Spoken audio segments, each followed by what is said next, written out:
You take a deep breath and then continue speaking. The reason people aren't comfortable with the pause is because they don't know what the pause is for. Right. The pause allows people to process what you're saying. Think about it now, listeners, as you're listening to that, the moment I paused, you had a moment to process the things that I was saying. Do you want to be more charismatic? You see, in the world of communication, There are two fundamental areas. Didn't that just seem really important? I was so bad at interactions with human beings. There was just a period of my life where I didn't understand what anybody was saying to me. You're saying that everyone can go from being a shy, unconfident speaker to being a prolific speaker like yourself. Being a confident communicator, that's just another series of behaviors that you can practice. So when people say, oh, I'm shy, I always say to them, oh, that's because you've been practicing the shy behaviors for the last 15, 20, 30, 40 years. What are the top 3 things, the practical problems that people are coming to solve when they come to you? The #1 health and wellness podcast. Jay Shetty. Jay Shetty. The one, the only Jay Shetty. What made you commit your life to helping people find their voice and find their confidence? I always feel like the thing we end up doing in life tends to be something that had a massive impact on us when we were younger. I don't know if you find the same to be true, but for me, man, Jay, when I was young, I was such a bad communicator. I was so bad at interactions with human beings. And the reason for that is because English is my 3rd language. So I grew up first learning a Chinese dialect called Dijiu, and then I learned Vietnamese, and then I learned English. So there was just a period of my life where I didn't understand what anybody was saying to me, and I couldn't communicate with other people. So I just went through a period of life where I felt really isolated. I didn't realize that I was doing it in my career, but as I learned how to communicate more effectively, became a professional speaker, all of this, I went, oh, wow, now I have this skill that I can teach other people. So the moment I just tried teaching it, I felt fulfillment, and I never really felt that level of fulfillment before. That's when I decided, oh, wow, it's cool to do it yourself. It's even cooler to help other people do it. And then that's kind of when I went all in with it and found so much fulfillment. And again, I'm sure you get this all the time, but it's the comments, the emails you get, and you're like, oh, wow, I'm doing something that matters. Yeah. Whereas before I was a magician. So I did that for years.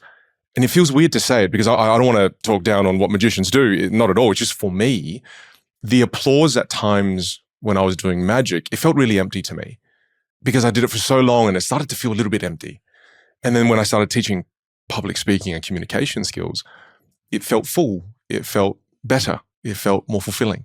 From the way you're talking about it, you're saying that everyone can go from being a shy, insecure, unconfident speaker to being a prolific speaker like yourself. Yes, because it's all just a series of behaviors.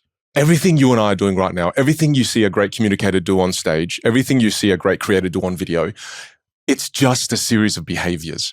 The way you're moving your mouth, the way you're manipulating airflow, the way you're moving your hands, it's all just behaviors. So when people say, oh, I'm shy, I always say to them, oh, that's because you've been practicing the shy behaviors for the last 15, 20, 30, 40 years. Being a confident communicator, that's just another series of behaviors that you can practice.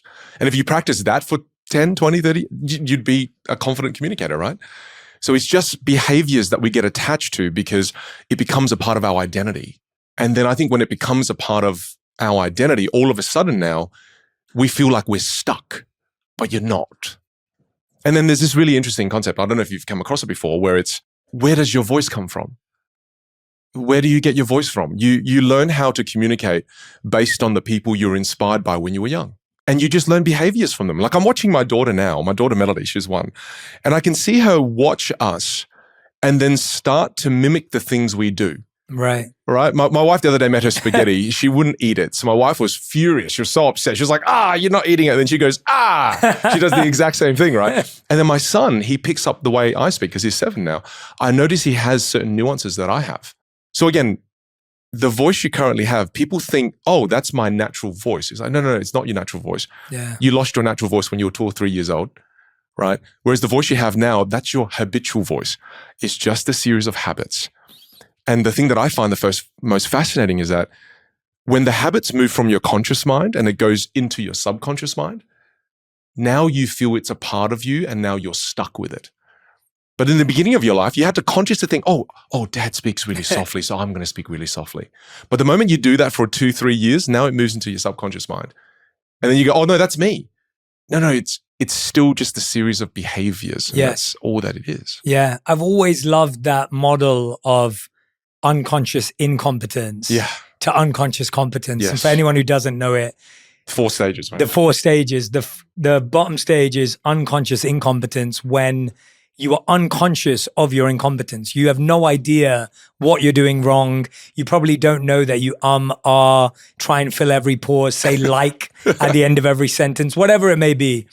And we all have an unconscious incompetence, especially in the way we speak. Mm-hmm. And that's when we have this mindset that you're saying, where we think it's our voice, but actually it's just practice behaviors. Mm-hmm. And then above from that, which is what I love, this is what you do so phenomenally well when you're with your audiences, is conscious incompetence. You're helping people become aware of how our body language, our voice, our tonality affects us. And then above that, for everyone who doesn't know the model, is conscious competence. Correct.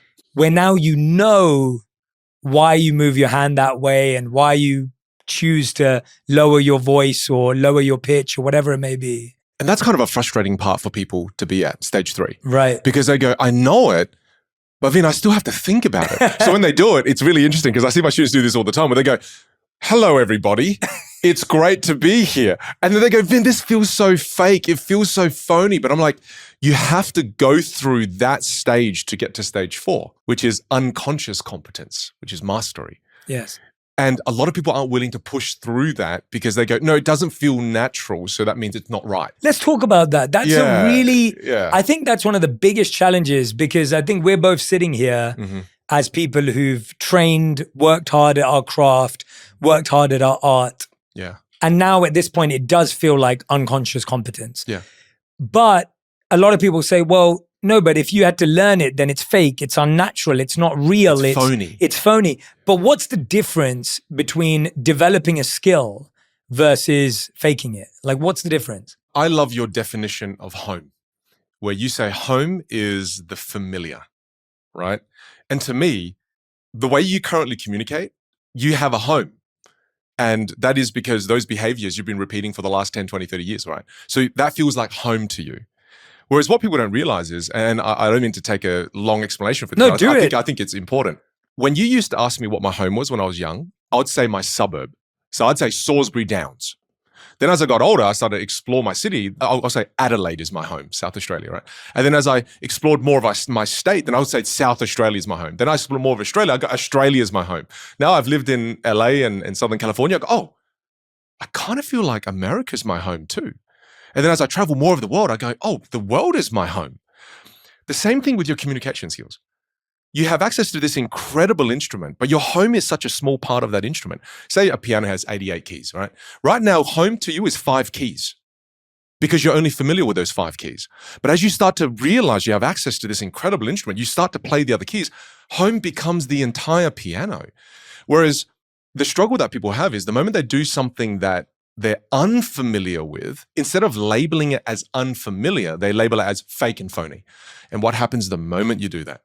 You stop exploring your instrument. And now you are limited to the 5 keys you've been playing with your entire life. And I think there's an over-attachment to the familiar, which keeps us the same. Because when you think about this, most people change the way they dress, they change their glasses, they change their house, they change their car, but they never change the way they talk. They never change the way they communicate because we are way too attached to the familiar. And I say to my students this all the time. Don't be so attached to who you are in the present. You don't give the future version of you a chance. There's a future version of you where the world is home.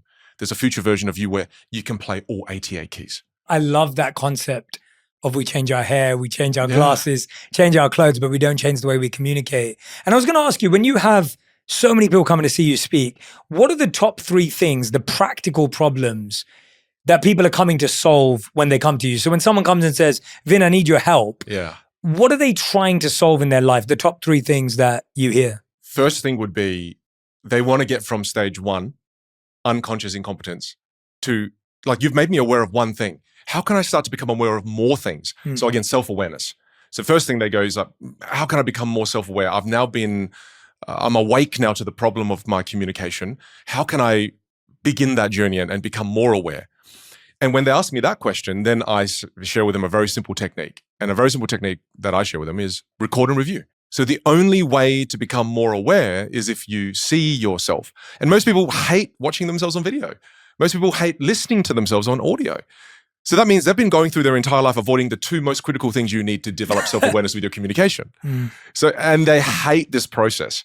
So the process is record a video of you speaking for 5 minutes, right?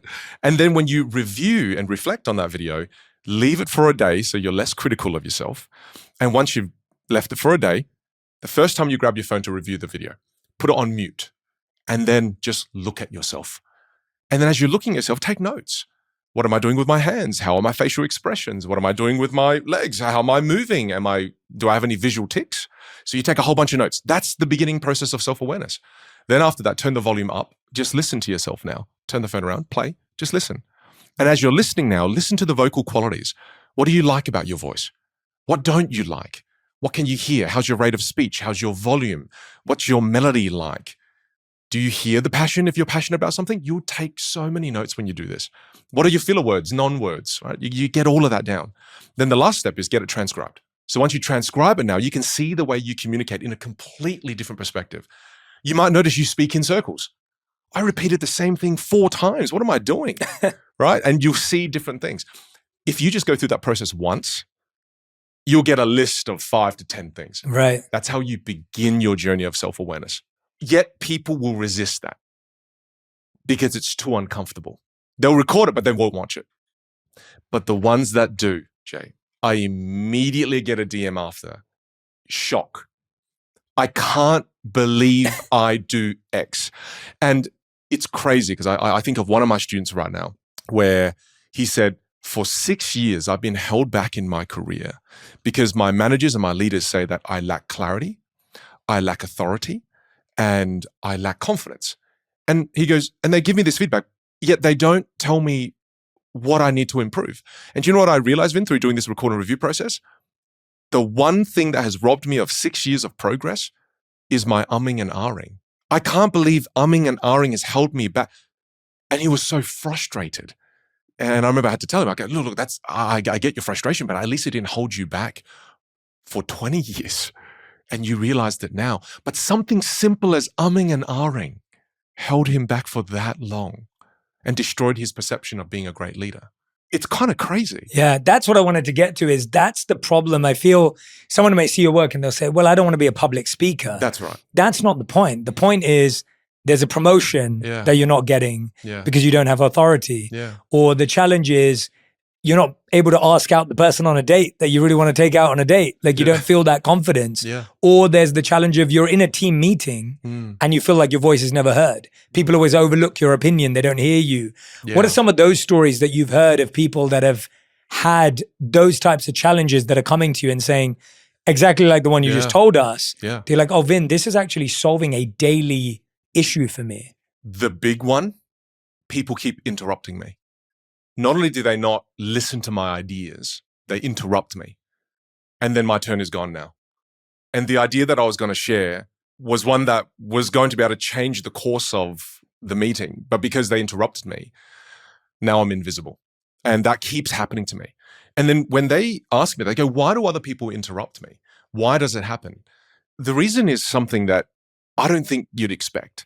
Because it comes down to vocal presence and physical presence. And when I see them in the situations where people interrupt them, the reason is because their vocal presence is low and their physical presence is low.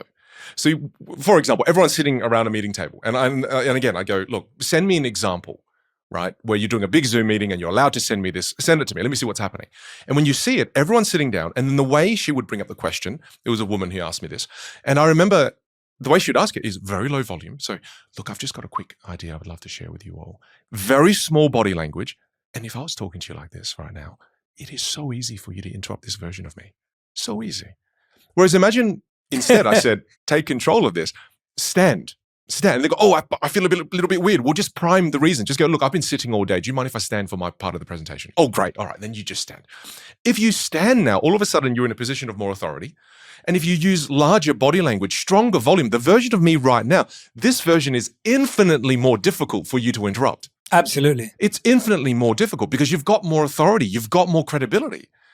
But again, because a lot of people in those situations fall victim to a lower default volume, a slower default rate of speech, smaller body language, and then all of a sudden people interrupt them. Absolutely. Or talk over them. Yes. Just completely ignored. So I often say to my students, the reason people interrupt you is because you're easy to interrupt. Create a bit of that friction, right? Create a little bit of that authority. And then again, they try it.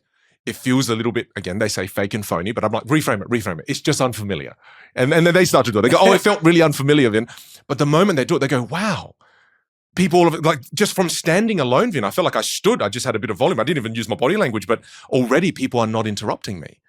So again, it just goes to show that how you use your instrument and your voice lets other people know how they can treat you. Yeah, that's such a great point. Yeah. It's so true. And I hope everyone who's listening and watching right now, I want you to rewind back, right? Go backwards the last 5 minutes, everything that Vin said from the point of self-awareness through to just now, and practice it in your next meeting, right? Listen to yourself in a meeting, even record yourself while you're in a meeting as you are normally, as you are right now. And then go listen back to that and then apply what Vin was saying, because it's so interesting to me how daily our communication is impacting our lives. And we think we're not getting promoted because we're not networking, or we're not Technically brilliant. technically great, or whatever it may be. Or maybe you're sitting there going, Jay, I'm actually one of the best in the company when it comes to XYZ. But now I realize that it's my ability to coach people, guide people, because I have that influence. I wanted to ask you, how does an introvert get the courage to do what you just said? Because I'm sure there's a lot of people listening to right now, they're introverted naturally. I mean, do you even believe in introverts, or is that also a practice behavior? Well, there definitely is a difference, obviously. I asked my vocal teacher the same thing. I said, what's the difference between an introvert and an extrovert? And she goes, the key thing is just how they get energy. Are you introverted or are you extroverted? I mean, I know I'm very extroverted. I get energy from being around people. But she goes, introverts, they lose energy once they're around people. So she goes, look, that's the key difference. Now, let me ask you a question. A pianist, if they're an extrovert, would they play differently to an introvert? I had to think about that for a while because I thought, surely this is a trick question. And I said, yes. And she goes, no, you're an idiot. There's no difference. You will not be able to tell who is an introvert and who is an extrovert if you listen to a pianist. Great music is great music. Your voice is an instrument. Great music is great music. She goes, the only difference is introverts have to be highly strategic with when they play their instrument. Extroverts can play their instrument all day. It's more difficult for an introvert because you have to be highly selective when you play your instrument. It's an excuse that I think some of my friends who are introverted used to give, and where they say, oh, no, because I'm introvert, I'm not going to play my instrument well at all. And it's like, no. You still have energy. You just have to use it much more strategically, and you have to be highly aware of how you can rejuvenate that energy. Yes. You have to be very conscious. It's harder for introverts. It is harder for introverts to acknowledge that. However, if you've got great ways to be able to rejuvenate your energy and you have good menu items, like good things you can go out and snack on and recreate some of that energy and rejuvenate, then you still have to learn how to play your instrument well. Otherwise, you will become that person that, and again, the majority of my students are the person you described. It's I'm way smarter than John. I'm way smarter than Sarah, but why did they get the promotion? Why didn't I get it? Well, it's because if you are technically 10 out of 10, but your communication skills are a 3 out of 10, do you think your organization perceives you to be a 10 out of 10 or a 3 out of 10? You are only as good as you can communicate. So as you improve your communication skills, you start to shine your light more brightly in the world. Whereas a lot of my students tend to think, oh, but it's my boss's responsibility to see the brilliance in me. No, it's not. It's your responsibility to shine brightly, not their responsibility. Yeah. So when you take it upon yourself, things change. Filler words as well. And so like, do you know what I mean? We do that because we don't understand the power of the pause.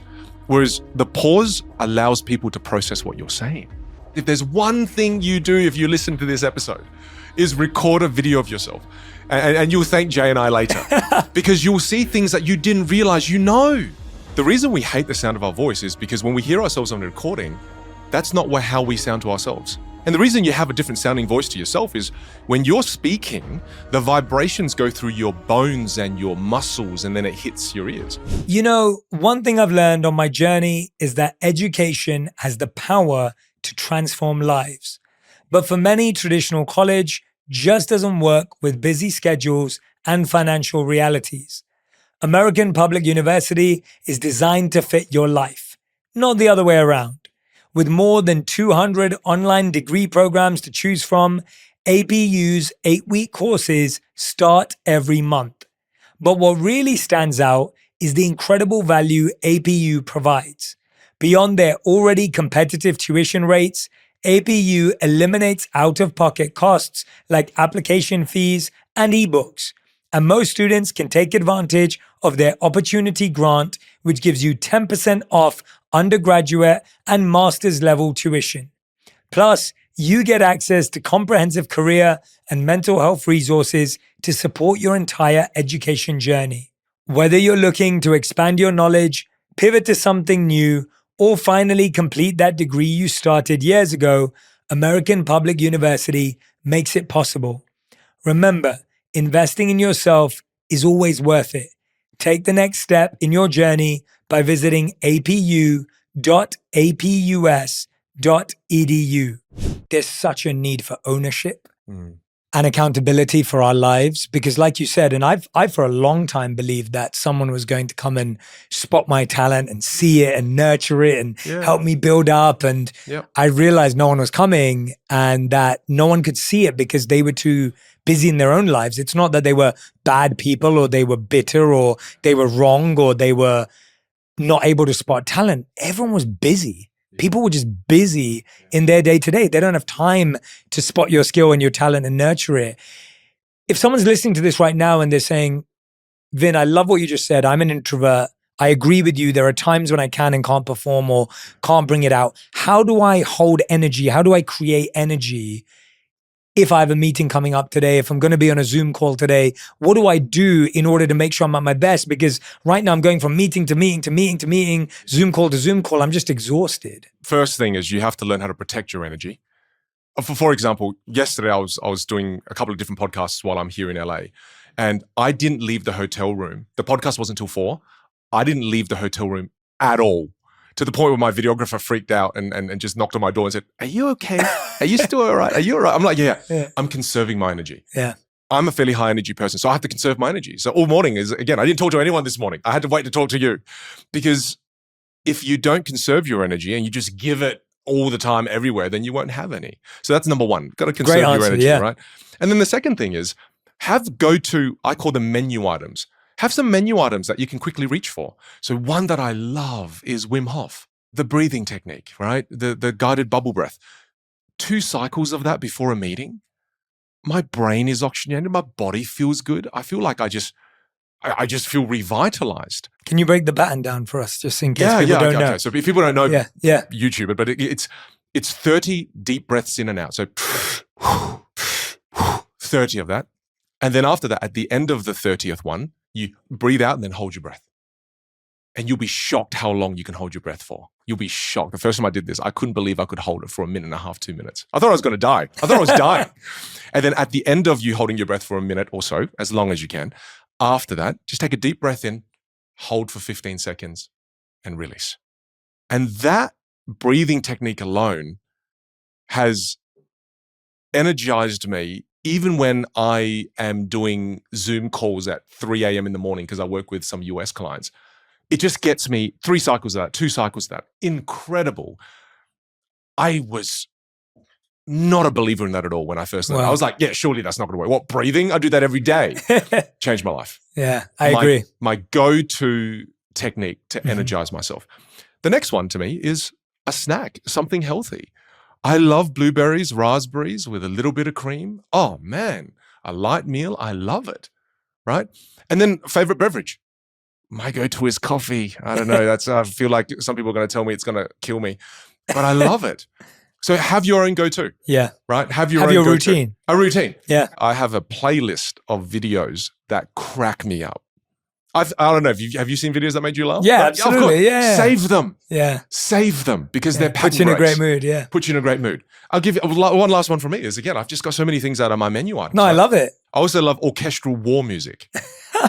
Okay, so like Hans Zimmer-esque. Yes. Yeah. I love Interstellar. that. Yeah. And if you're listening to Interstellar, Hans Zimmer, while you're doing Wim Hof, as you take a sip of coffee, oh man. I'm going to try that out. Yeah, give that a go. I'm going to give that a go. Yeah, That's give that awesome. a go. It's an love that. intoxicating mix. I love that. Yeah. Yeah, my routine's a lot more simple. But, Okay. but I love, but you're right. Yeah. Everyone needs one. I went on my world tour 2 years ago now. Yeah. We did 40 cities across Far 3 out. to 4 months around the world. Got to come to Australia. I know. A place that I absolutely loved. It was my first time there. I didn't get to come to Adelaide. I hope I do next time. I know. We're We did offended, by the way. Yeah. Oh no, gosh. Please don't be. No, I'm kidding. We did Brisbane, Sydney, Melbourne.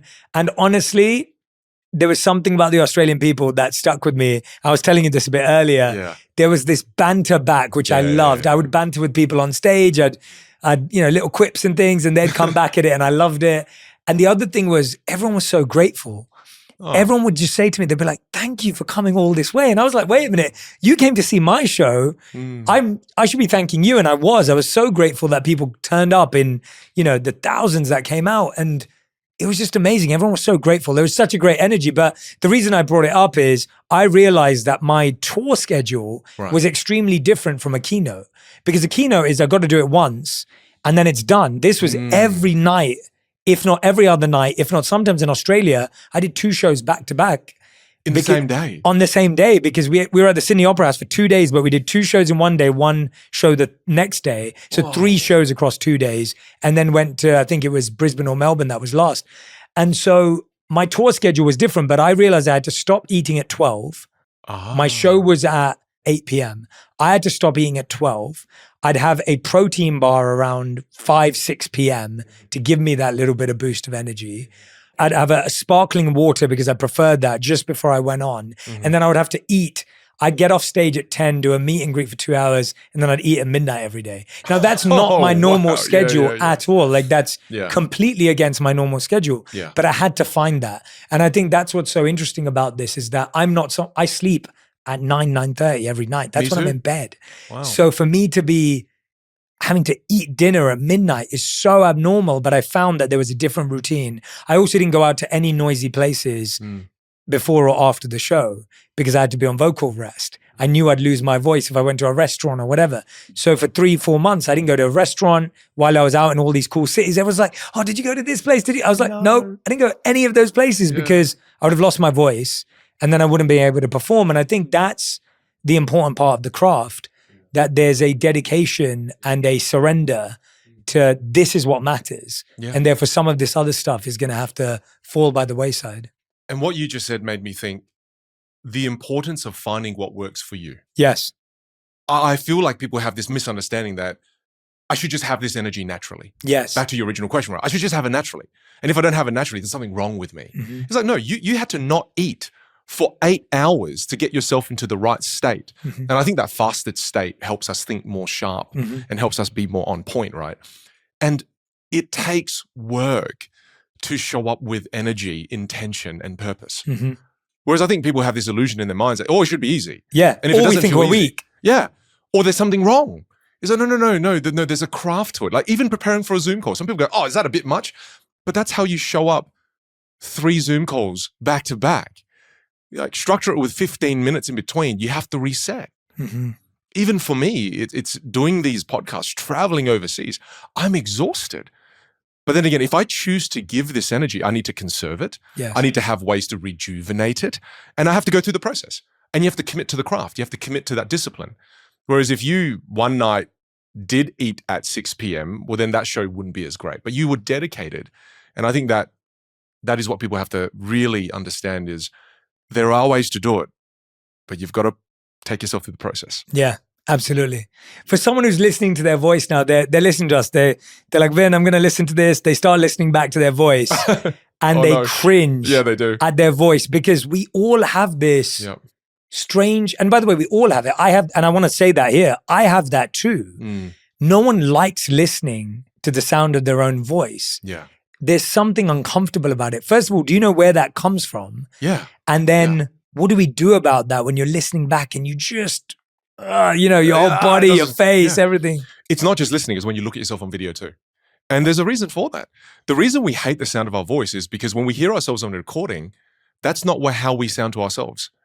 The way you sound to yourself, you have a deep, rich, Barry White voice, right? And the reason you have a different sounding voice to yourself is when you're speaking, the vibrations go through your bones and your muscles, and then it hits your ears. The vibrations of the sound is going through a more dense medium, which creates a lower pitch sound. So when you hear yourself via an audio replay, that's going through the airwaves. So your voice sounds thinner and higher pitch. So you immediately go, no. I don't sound like that. I sound like this. I don't sound like this. And they freak out. So that difference in the medium in which you're receiving the sound causes people immediately to reject because it actually does sound different. The reason why people don't like looking at themselves on video is because it's flipped the other way. Yeah. And they go, I don't look like that. Because you look at yourself in the mirror every day. Whereas on camera, it shows the way other people see you. Whereas when you look at yourself in the mirror, it's flipped. So your entire life, you've seen yourself a certain way, right? Unless your face is perfectly symmetrical, right? Then you go, oh no, I don't look like that. So immediately people go, I look weird. I sound weird. So the thing you need to do there is desensitize it, mate. Just listen to yourself over and over. Like, do you listen to a podcast now and do you still freak out about your voice? Not anymore. Not anymore, right? Yeah, because you're desensitized. So what happens is a calibration happens. What you hear in your head and what you hear on an audio replay, the calibration starts to just do this. And then gradually you can't hear the difference anymore. And then when you look at yourself on camera and also in the mirror, the calibration starts to happen. You go, oh, that's me. Oh, that's just me. Yeah. It's painful. Yeah. But if you go through that, you get over it. Yeah. It's all that discomfort in the beginning Yeah, it is. that we all need to go through. We were talking about this earlier. So I was really fortunate because when I was 11 years old, my parents were so scared that I was so shy and so insecure that they forced me to go to public speaking school. Yeah. And so my school had an extracurricular activity with the London Academy of Music, Drama and Arts. For 7 years, I had about 3 sessions a week of 2 to 3 hours each. It was fairly rigorous. Yeah. And you'd have to take exams. And the exams were pretty rigorous too. So every year you'd go to this exam and you'd turn up and the examiner would be in a room. And before you even meet the examiner, you could take a book. Yeah. It could be any book you wanted, but they were going to pick any page and ask you to read it in a emotive, dramatic, and powerful way. Ooh. And so they could pick any page out of a book. The next part of the test was they would give you a topic 15 minutes before. You'd be in a library. This is when we didn't have, internet. Exactly. Well, there probably was the internet, but there wasn't this. They wanted to keep you away from all of that. You'd be in a library and you'd have 15 minutes to prep a talk about the dangers of smoking or whatever it was, a topic that they'd picked. And you had to structure a talk out and the talk had to be 5 minutes long. And so you had to do that. The third part of it was you had a prepared presentation with visual aids. This is when we still use projector screens. And, and the slides. Yeah. Classic. And then you were tested on that, including the visual aids that you used. And I'm sure there were a couple of other things as well. Yeah. And then you'd get graded. And it was uncomfortable. We'd be sitting in a class and remember, we're all like young teenagers at this point. So everyone's even more judgmental and more, and you get into the class and you're all making these weird faces to try and warm yourselves up and they're telling you to enunciate and pronounce all of the letters differently and you're doing all these silly things. Your friends are laughing at you. And it's exactly what you're saying. The reason I brought it up is that it was years of discomfort. It was just years of looking silly, looking stupid, sounding bad, giving a bad talk, giving a bad presentation, walking into a room, to then all of a sudden that discomfort changed to confidence. Yeah. And I find that for most of us, especially as you get older, going through that discomfort becomes harder. For example, if me and you, I don't know how old you are, but I tried to pick up a sport a couple of years ago in the pandemic. It was much harder for me to learn a sport at this age than if I played it in my teens. So when you're meeting people who are in their 20s, 30s, maybe 40s, 50s, and they're trying to change their instrument, they're trying to change their voice, that discomfort is so much harder than when I started at 11 or whatever age you started at. How do you encourage people to sit with that discomfort, to go through that? Because it is harder. Such a beautiful insight that you shared there. The reason it was easier for you at 11 is because you are new to a lot of these behaviors. Completely. The behaviors haven't been ingrained in you yet. Whereas when you're 40 now, and I'm 38. So once I'm you're 37. So yeah, same age. So once you're 40 and you realize this, you've done 40 years of repeating one behavior, two behaviors, a series of behaviors over and over and over and over again. That's why it becomes harder, right? And all of a sudden it becomes way more difficult because now you have to unlearn something that you've been repeating for that long. So I think there's really difficult there. One other point I wanted to mention what you said there too is that you said you went through years of discomfort. A lot of people have this idea that, again, it should just be a quick process. And if I'm struggling for a period, then something's not right. It's like, no, struggle, that's good. That it means you're in the process of change, right? You're going through the process of change.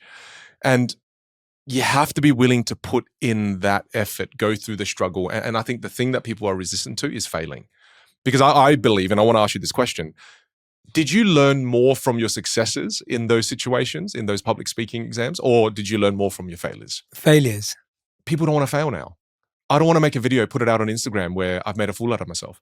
But that's how we learn, right? I don't want to do a speech where I forget what I'm going to say, but that's how you learn.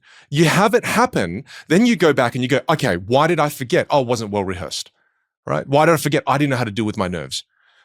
Now you need to learn how to rehearse. Now you need to learn how to manage your nerves. So all of a sudden, if you don't fail, you don't know where your weakness is, and then you don't know what to work on. So you got to pay the price. I think you've got to pay the price. Back to your original question. No, that's a great, I am so glad you brought that up. Yeah, it's just so important because I think people just now are resistant to failing. Yet we learn far more from our failures than we do from our successes. For sure.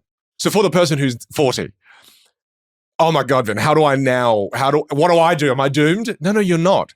It's just when Jay was 11, he was able to work on 3 or 4 different behaviors at the same time because you're so elastic, right? There's so many things that could change about you when you're at that age.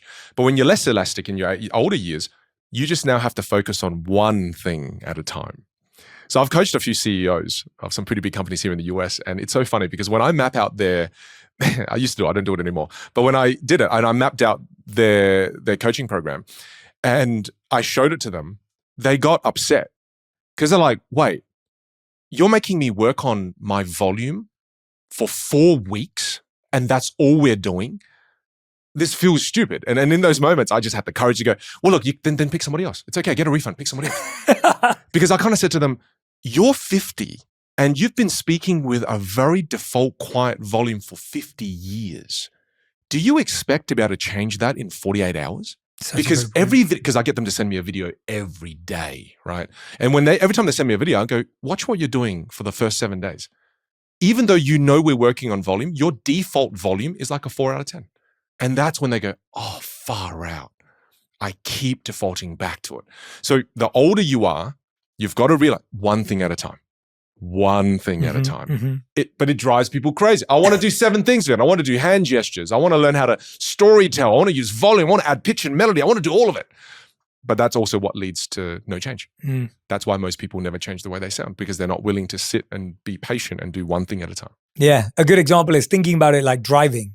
Yes. How many bad driving habits have we picked up in the last 20 years because we haven't been tested, we haven't reviewed it. Scary. Right? And I recently had to redo my driving test because of moving here and getting a state ID and all that kind of stuff.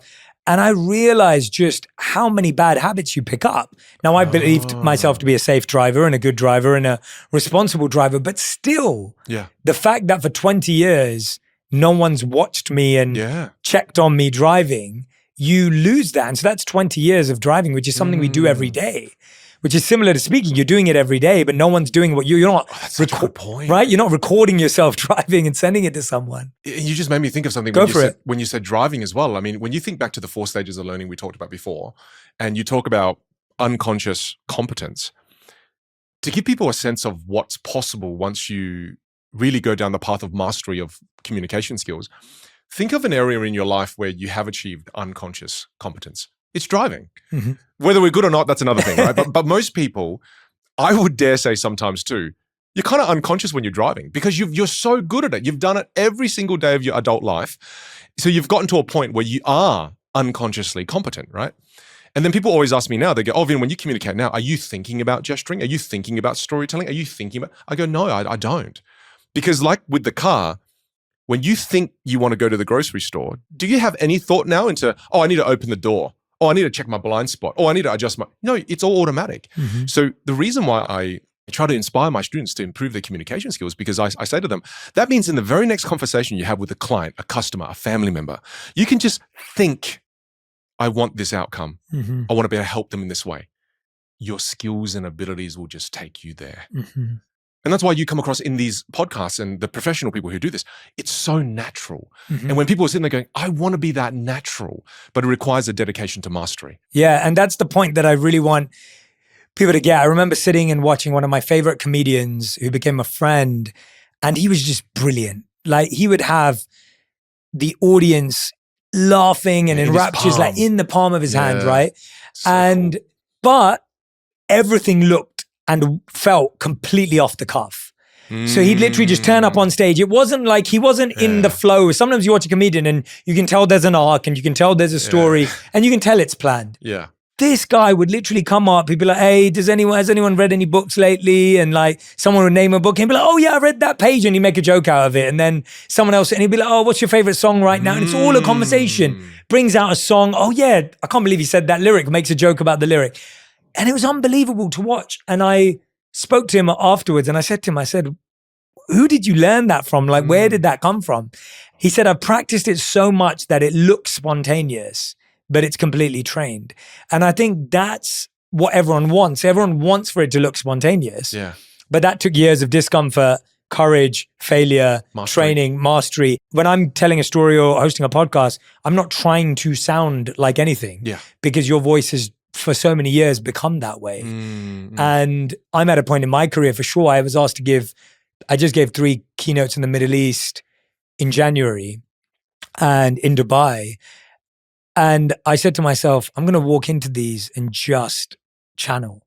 Like, I just want to go in there and just be. I'm going to have some notes. I know what I need to talk about. I know the title of the talk. Yeah. But I'm just going to be, and I had so much fun, Vin. I had so much fun. And it seemed like the feedback was great from the audience, whatever, but it was just so much fun for me because I was like, I just want to feed off the energy in the room. And they were all, and my friend, one of my best friends, he came with me and he was like, Jay, every talk was different. He goes, at the 1 billion summit, you were hilarious. Like, it was like watching a comedian. And then he goes, at Mind Valley, it was really deep and like, philosophical. And then at the other place, the corporate event, it was very professional. He was like, there were 3 talks in 3 days and they were all completely different. And I was like, because I was just feeling the energy of the room. Yeah. And I love that. Walk me through how many hours, how much time, how many years have you seen people take to get to a point where they feel that sense of mastery, of unconscious competence, not of mastery, because that can take many years, but of a sense of comfortability where it's flowing and they don't feel phony and contrived anymore. What have you seen? It depends on your shortest, level of desire. What have you seen? I've seen unbelievable change within 6 months. And this is someone who has become problem aware that this thing has been destroying my relationships, destroying my career growth. And when that pain becomes that great and you become problem aware, I can't believe how quickly some of my students have been able to change. And then I've seen it take as long as 3 or 4 years. And where That's still great though. Yeah, exactly. And where I'll get an email 3 to 4 years later and they go, I can't believe it's taken me this long to email you.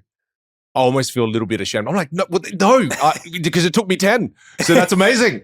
That's incredible, right? Because it ranges so much depending on the intensity of the pain they feel and the realizations they have. I have to bring it back to what you said before, because what you said before about you going to 3 events and just going with the flow, I know the people listening to this right now, while you were saying that, they were clenching their butt cheeks because they were like, that's so freaky. And I wanted to speak to that because what you just described to me is one of the ultimate benefits of mastery in this arena, and it's freedom. You were free in each one of those speeches. You were free to go where the audience wanted to go. That's one of the things I rarely ever get to even talk about because I don't get to speak to others usually who are so proficient at this skill set. That's ultimate freedom, Jay. When you feel something, you think something, and you're immediately in the moment able to articulate it with clarity and make people laugh at the same time. That is so powerful, man. I'm getting shivers just you saying it. It's like goosebumps. And to know you're going into that, being able to do that, like again, it's achievable for you listening to this too. What I love about it is that there was so much discovery for me on that stage. And that's what I do it for. I don't do it to show off or be like, oh, look, I don't need to prepare or be lazy or not respect my client. I do it for discovery. And what I mean by that is when I don't plan to that 100%, I now have the opportunity to find and discover in the moment.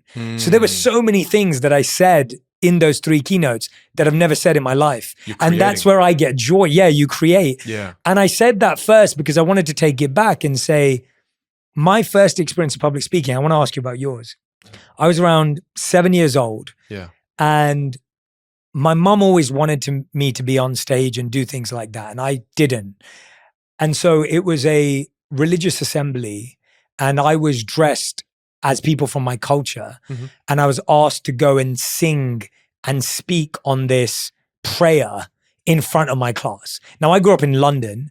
I grew up in an area where there weren't loads of Indian people like me. Yeah. I'm now on stage dressed in traditional garb, but it was basically me wrapped in a sari, if you've ever seen that. Yes, I have. And my mum had even put some makeup on me probably to try and make me look more the part, and it didn't help. Okay. And then I'm on stage in front of all my friends. I'm 7, 8 years old, something like that. And I stand up there with this prayer that I'm not that well versed in or practiced. And I start singing it. I have a terrible singing voice, and that's not humble. There's a difference between a speaking voice and a singing voice. I can't sing to save my life. And I start singing, and the whole audience starts laughing immediately. Like literally all my friends are rolling on the floor laughing. And now I'm starting to cry because I felt really embarrassed. And I look down because I forgot the words. And now I can't see the words because my tears have blurred the words in my paper. So I've lost the notes. So I also don't know the words. And then to make it even worse than that, my teacher walks on stage. She puts her arm around me and walks me off, which is the most embarrassing thing in the world. And so I go from that at 8 years old. And this is why I love what you're doing for the world, because you're showing and proving you can build this skill. Yeah. It is a muscle. And that was my first experience of public speaking. A few years after that, after all the training as well, I was probably speaking to rooms of 0 to 5 people and pouring my heart out into just 5 people. And even now when I look back, I loved it because I just got to be so proficient and practiced. And so when someone's saying, oh, do I have to do this for 4 weeks? Or wait, only 5 people are showing up, or whatever those things are, those are actually really, really beautiful moments. I wanted to ask you, what was your first time public speaking? What was the first ever experience on stage? Have you recovered from that experience? I have now. Okay. I have now, but even though I started getting trained when I was 11, I probably didn't get half decent until I was like 17 or 18. That's why when you said you can get people then 3 to 4 years, I'm like, that's pretty good, because if I started at 11, I probably got half decent at 16 to 18. I wasn't good when I was like 12, 13, 14. Like all those years were just, It's such a common story among many of the students that I coach. There usually is some kind of event when they were younger that has led them to believe that I'm terrible at this thing because there wasn't the right support. You were thrown into that. You didn't even practice. You didn't even learn the words, right? So again, like you were set up to almost fail. And a lot of the oral presentations that we do when we're young, that's what they're called, right? Oh, you're going to do a presentation. We're set up to fail. Yeah. When you're 11 and you have to do this presentation in front of your class, do they teach you how to use your hands? Do they teach you where to put your notes? Do they teach you how to summarize notes and not write the whole damn thing on cue cards? No, they're setting you up to fail. So this is such a common story because our school system, the entire year has one day where we have to go on in front of the class door. And guess what? Guess what happens that day? Oh, I'm sick, mum. I can't go to school. I'm sick. And then you stay, and then you miss the one day you have training. And then if you do the training, you're all set up to fail. You're all set up to. So every person has a version of this. My version of this is a little more dramatic because I was older. I was in university and we had to do a presentation for accounting. And I was so nervous. I remember going to the toilet 10, 12 times. So nervous. And then I got up on stage and I had a sniffle. So I kept touching my nose. I had to sniffle, and then I got a blood nose. And then I didn't realize I had a blood nose because I thought I was just booger. So I didn't know. So I just wiped it. Blood comes across my face. I don't know I have blood on my face.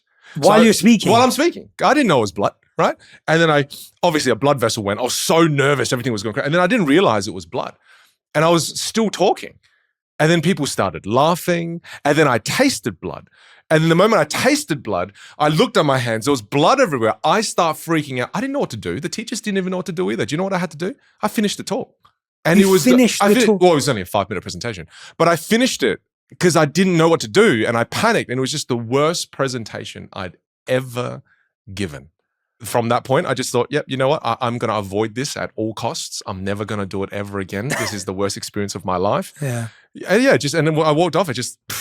Yeah, I'm glad there were no videos back then and no photos. Oh, there's no, yes, that's so traumatic. Wow, that is traumatic, man. Yeah. To actually bleed, to be that nervous, to be that stressed. Yeah, that's how stressed I was. Yeah. To experience that, I love that. That's where you started, and now if someone watched, like when I watch your videos, I'm like, this guy's a genius. Yeah, and it's one of the things I was thinking about as we're doing this, and I'm really trying to put myself in your audience's shoes, my audience's shoes, the community that struggles with this.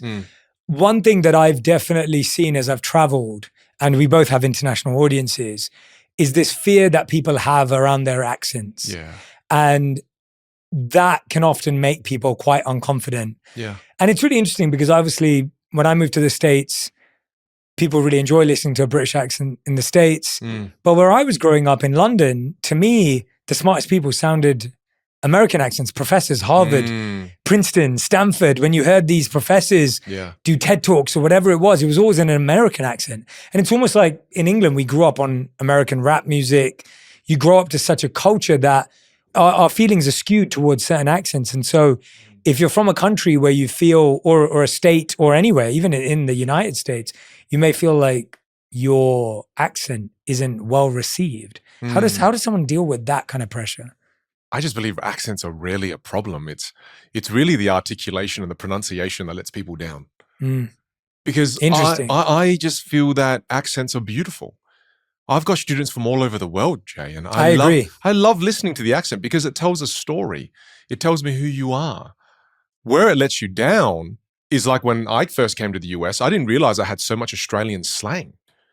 And Australians use we shorten all of our words. It's like, yeah, man, I want to, yeah, maybe I won't, yeah, all right. Like, it's just, I didn't realize I was doing so much of that. And people go, oh, Australian accent is awesome. Yeah, if I talk for a sec, you won't even understand what I'm saying if I don't articulate and pronounce my words correctly. Yeah.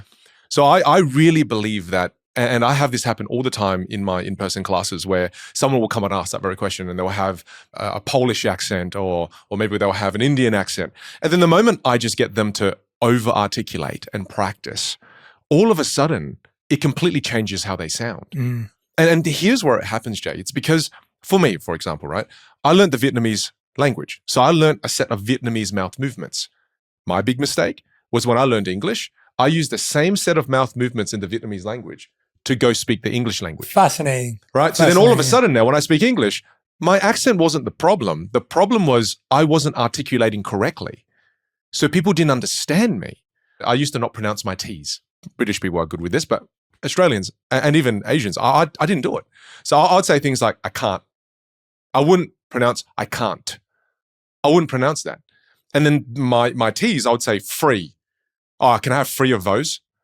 Instead of 3 of those. Yeah. And then what people were associating with low levels of intelligence was not so much my accent, but it was just because I didn't articulate my words well. And this can happen in any culture. This can happen with any accent.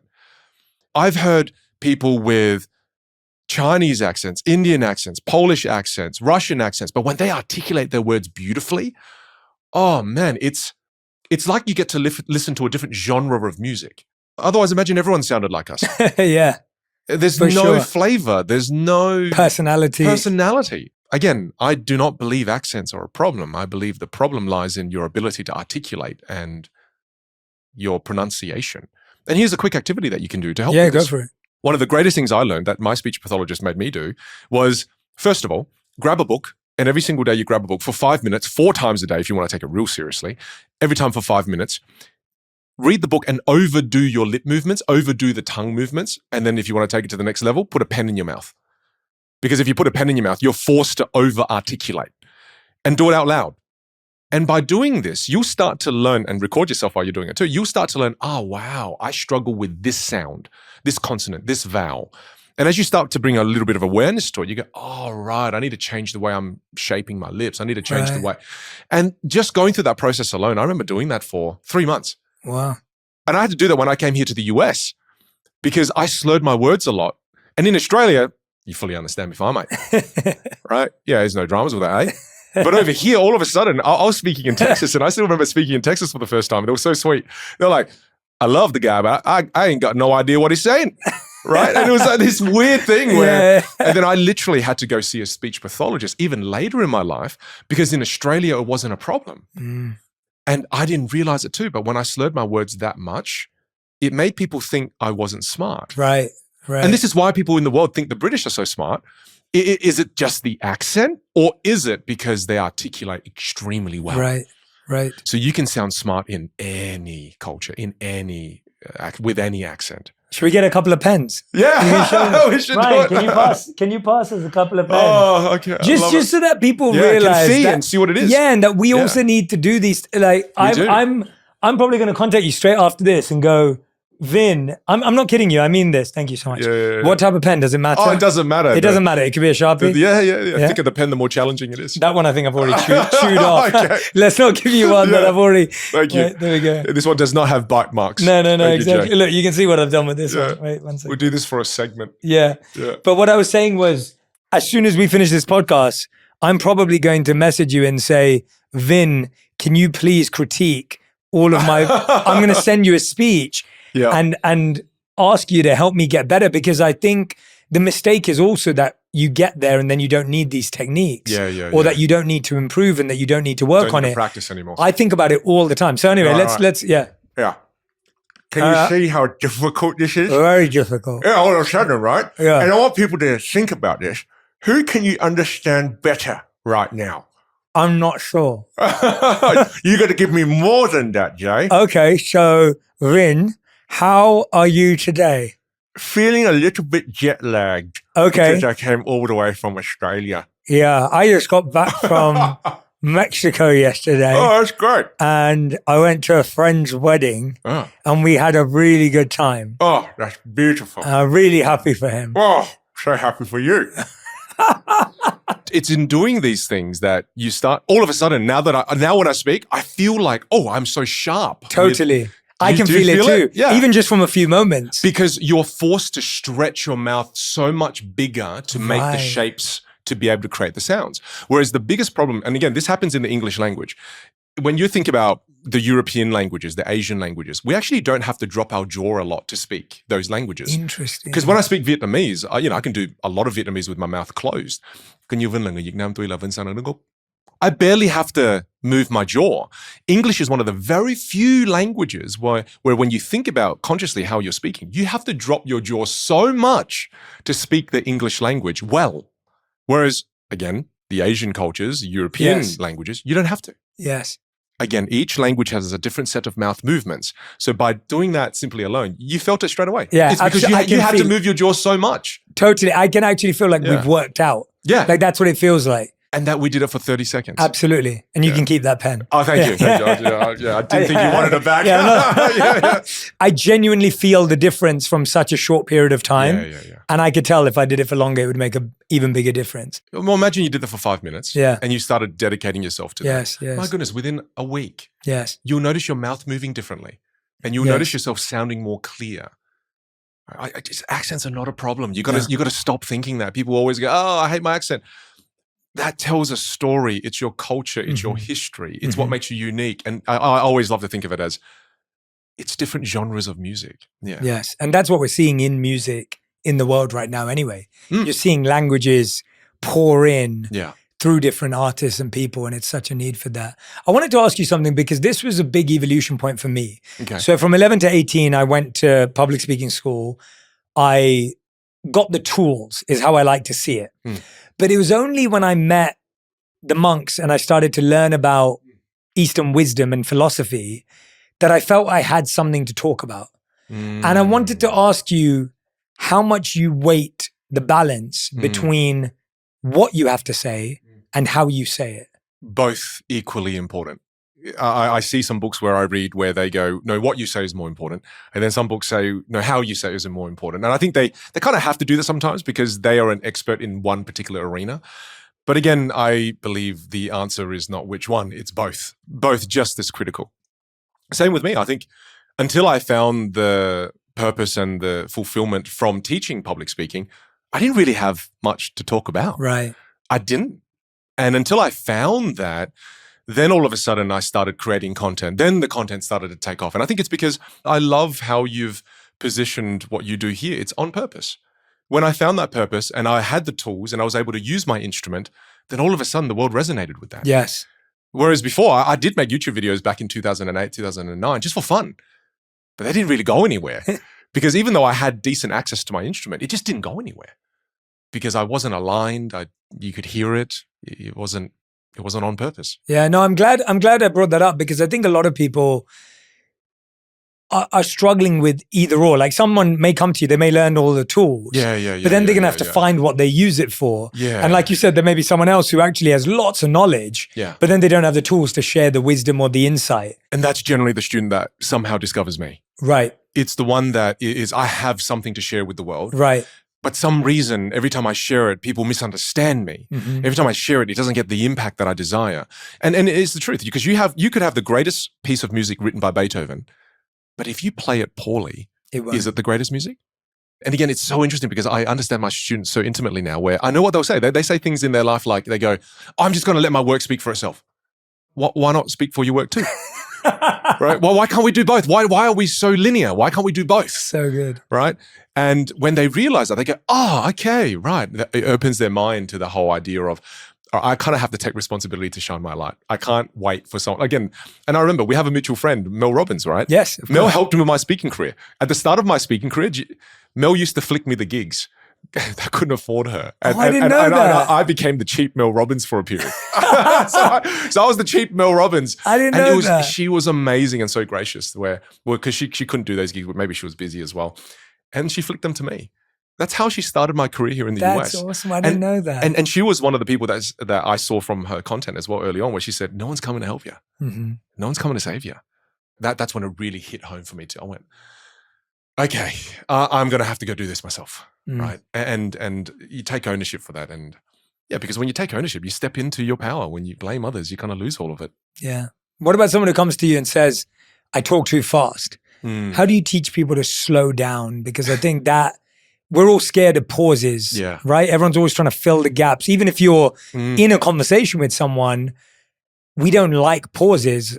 I've, for years, had to practice the ability to say it's okay if I need to look away, if I need to think, if I need to reflect, if I actually just need to take something in, whether I'm on a podcast, on stage, or in a private meeting. How do we get comfortable with slowing down and pausing rather than trying to fill all the space? Because that's such a natural thing to do. The first thing I would say, if you speak really fast, well done for being aware that you do. Most people are not aware of it. Is a lot of it is to do with your mindset and the state of mind that you're in. When do you think people speak really fast? When they're feeling what? When they're nervous, scared, anxious, et cetera, right? So you kind of have to address it at the core there. So what you need to do is you have to identify, when are you speaking fast? In which situations are you speaking fast? Oh, it's when I'm in a job interview. Oh, it's when I'm going in for my quarterly review. Well, great. Now you know in these isolated situations, the triggers are high pressure situations. Okay, cool. That means before you go into those situations, you need to still your mind and your body. Again, it comes back to breathing, right? I couldn't believe it, but there were workshops that I was invited to, and I did some of them. I couldn't believe we could spend 3 to 4 days on breathing. And then I found out there was a 7-day workshop on breathing. I went, 7 days? There's so much profound wisdom in the breath. Mm-hmm. And I did not understand it until I started learning more about it. So again, breathing.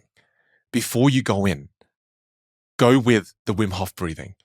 And that will slow down your mind and slow down your body. And then all of a sudden it slows down your speech. Mm-hmm. The next thing is Adrenaline also causes you to speed and speak really quickly.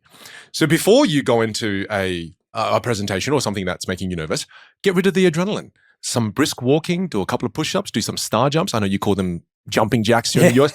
Yeah, mate. It's not called a jumping jack. It's a star jump, mate. So do we a call it star jumps in England. Oh, you do? Yeah. The Americans have it wrong. Yeah. It's obviously, who the hell's Jack? Yeah. So all of a sudden, do 20 star jumps, right? And when you do that, you get rid of all the adrenaline. The adrenaline is what makes you shake and also what makes you speak really quickly. Because when you start to shake, it's sending signals to your brain that you're nervous. Now you start to think you're nervous. And then when you think you're nervous, now you're speaking really quickly, right? So again, these things help slow you down. Now, those are things you can do before you go in. One last thing you can do before you go in, actually, is what makes us really nervous is being self-conscious. But you can only be self-conscious if you're thinking about yourself. So then stop thinking about yourself and realize it was not about you. If you're going on stage, it's not about you. It's about every single person you're going to serve. And I'll be honest with you too, coming here, I felt a bit nervous, right? But then I thought to myself, well, it's not about me. It's about me trying to add as much value as I can to Jay's audience. And it's about Jay. I want to connect with Jay. And the moment I made it about you and I made it about the audience we're about to serve, I had no cognitive capacity left to be nervous because I'm not thinking about myself. So to me, these three small tools, you got the breathing, get rid of the adrenaline and mindset shift. It helps calm you down. Mm-hmm. And now when you go in, if you find yourself racing in it, then pause and take a deep breath. And that's how you can remedy it. Because if you go in, you're like, oh, I'm here, I'm really excited. You take a deep breath and then continue speaking.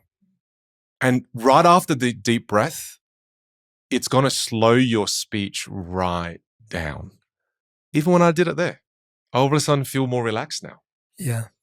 The reason people aren't comfortable with the pause is because they don't know what the pause is for. Right. And when you think the pause is useless, that's why you develop the behavior of filling the pause. Always talking, non-filler words as well. And so like, do you know what I mean? We do that because we don't understand the power of the pause. Whereas the pause allows people to process what you're saying. Think about it now, listeners, as you're listening to that, the moment I paused, you just did it again. You had a moment to process the things that I was saying. If I just talk really quickly and I don't pause at all when I'm talking, all of a sudden now everything that I say has no clear points because you didn't have any time to process anything that I'm saying. All of a sudden everything after a while becomes mumbo jumbo. Right? It just becomes nothing. 100%. Whereas pausing gives people time to process. Pausing gives you time to breathe so that you can relax, so that you don't speak too quickly. There are so many benefits to it. I mean, think of music again. I love using music analogies because the most important note in an orchestra happens after a crescendo, which is what? Silence. They'll build the peak and then all of a sudden the musicians will play and it'll get to this peak moment and then just nothing. And the audience is in awe of what they just experienced.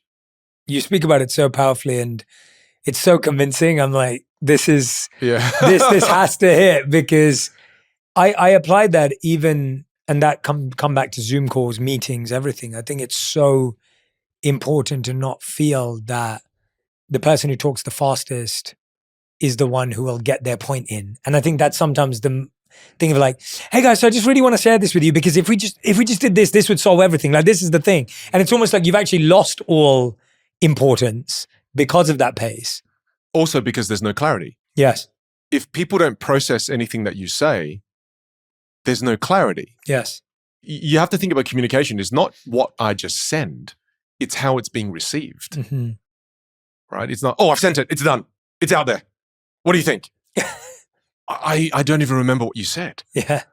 And I think that's a big mistake. And often people do that again because they don't understand that the way you deliver has an impact on how others receive. Yeah. I really appreciate your switch to the audience consciousness versus the us consciousness because it seems really small. It seems really obvious. It seems kind of course that makes sense. Yeah.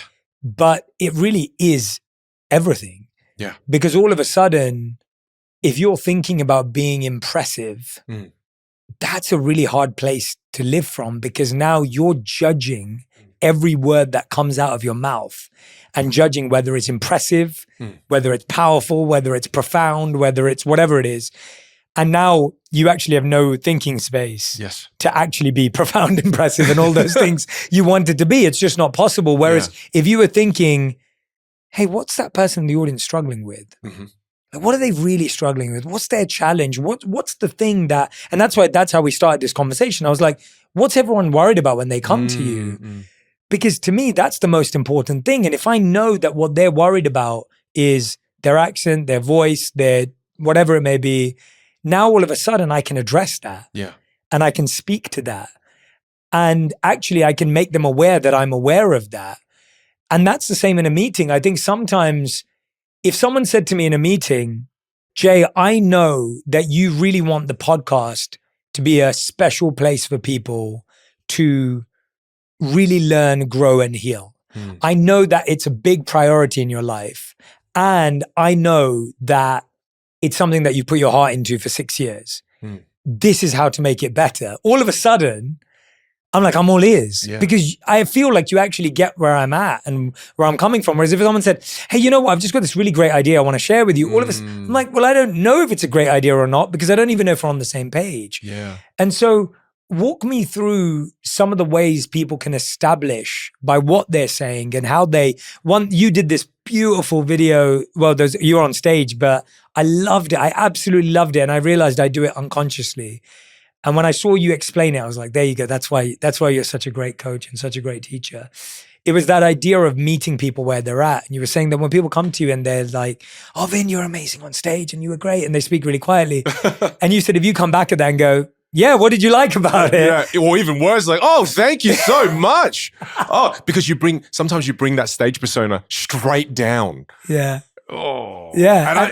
And how did I learn that? Because that's what I started with. Yeah. And you see them just go, and then they freak out. But that's what I wanted to ask you. So how do we do that in a meeting? How do we do that in our daily life? Yeah. Where sometimes what we're saying, but also how we're saying it, we're not even giving it the importance it deserves. How do we establish more authority and influence when we are sharing an idea, when we are proposing a method? You've heard a lot of body language experts say you match and mirror people. Yes. Right, to build rapport, to make it about them, to build a connection. You match and mirror their body language. But what a lot of people don't realize is you can also match and mirror their vocal foundations. So when you think about the voice and you divide it into 5 different categories and you think it from the perspective of rate of speech, volume, pitch and melody, tonality, and the pause, now all of a sudden you have these 5 factors that you can start to think about when you're talking to people. So if someone comes up to you and they're naturally speaking a little bit quickly because they're nervous, right, like that, and they're speaking a little bit lower volume and the melody is not as great of a range, and you notice these things, then you match and you mirror where they are with their voice too. And then people immediately feel like, oh, you're approachable. Yes. And it's not that we stay there because some people go, oh, but that's inauthentic. That's not right. No, that's you being a great and dynamic communicator. That's you going, hey, I'm going to meet you where you are to make you feel comfortable, to build connection, to make it about you. Meet them where they are, and then slowly you take them back out. So if you're meeting them where they are, you go, oh, hey, thank you for coming up and saying hello. But hey, can I just ask you quickly too, what did you really take away? What was the key thing you took away? Oh, you took that away. Oh, that's awesome. Hey, I'm so happy that you came up and had a chat with me. All of a sudden now, once you're in rapport, you can take them to where you want to go. And that's something you can take onto a Zoom call. You meet them where they are, right? If someone's really excited about an idea they want to bring to you, you can meet them there with that excitement to show them respect, right? As opposed to a lot of the times previously in my life, someone will come to me really excited and I have one gear, Jay. And I'm just one gear. I'm like, oh, that sounds really cool. Yeah, that's great. Awesome, man. And I didn't realize that then all of a sudden I made them feel less important. Whereas now all of a sudden I've learned that, when someone comes to me with a peak emotion, even if it's frustration, I will mirror that for them to show them that, hey, I feel you. It's like, man, that sucks. Right? So it's not just in the words that I use, I deliver it in a way so they can hear that I'm with you and I'm on the same page. Yes.